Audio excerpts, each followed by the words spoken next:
அதிமுக கிளை செயலாளராக இருந்து தவழ்ந்து உயர் பதவிக்கு வந்துள்ள தன்னுடைய வளர்ச்சியை முதலமைச்சர் மு.க.ஸ்டாலின் கொச்சைப்படுத்துவதாக எதிர்க்கட்சித் தலைவர் தெரிவித்துள்ளார். மதுரை வண்டியூரில் நடைபெற்ற எஸ்டிபிஐ கட்சியின் மதசார்பின்மை மாநாட்டில் அதிமுக பொதுச் செயலாளர் எடப்பாடி பழனிசாமி பங்கேற்றார்.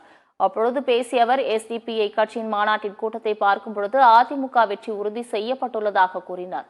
திமுக கூட்டணி மதசார்பின்மையை கடைபிடித்து வருவதாக போலி பிம்பத்தை உருவாக்கி வருகிறார்கள் என அவர் குற்றம் சாட்டினார்.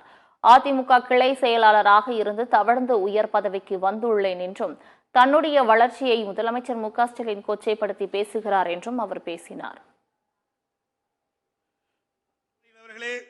நீங்கள் வீரவசனம் பேசுறீங்க, அவருடைய கூட்டணி கட்சியிலும் வீரவசனம் பேசுகிறாங்க. அவர்கள் தலைமையில் இருக்கின்ற கூட்டணி கட்சிகள் தான் மதச்சார்பின்மையை கடைபிடிப்பதாக ஒரு போலியான தோற்றத்தை உருவாக்கி கொண்டிருக்கிறார்கள். கொஞ்சம் கொஞ்சமாக தவழ்ந்து உயர்ந்த பதவிக்கு வந்தேன்.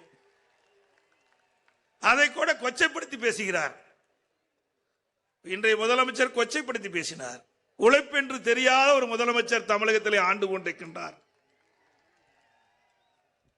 நான் கிளை செயலாளராக இருந்து படிப்படியாக உயர்ந்து உழைத்து கட்சிக்கு பொதுச் செயலராகினேன், நாட்டிற்கு முதலமைச்சராகினேன். நீங்க எப்படி ஆனீங்க?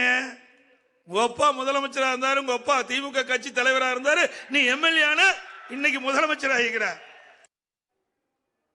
எதிராக வாக்களித்தவரையும் சமாளித்துதான் அதிமுக ஆட்சி 4.5 ஆண்டுகள் நடைபெற்றது என்று கூறிய எதிர்க்கட்சித் தலைவர் எடப்பாடி பழனிசாமி, எதிர்வரும் நாடாளுமன்ற மற்றும் சட்டமன்ற தேர்தல்களில் பாஜகவுடன் கூட்டணி இல்லை என திட்டவட்டமாக அறிவிப்பதாக கூறினார். உலக முதலீட்டாளர்கள் மாநாடு குறித்து பேசிய அவர், திமுக ஆட்சியில் முந்தைய மாநாட்டில் எவ்வளவு வெளிநாட்டு முதலீடுகள் ஈர்க்கப்பட்டது, எத்தனை வேலை வாய்ப்புகள் உருவாக்கப்பட்டுள்ளன என்பது குறித்த வெள்ளை அறிக்கை வெளியிட முடியுமா என தமிழ்நாடு அரசுக்கு கேள்வி எழுப்பினார்.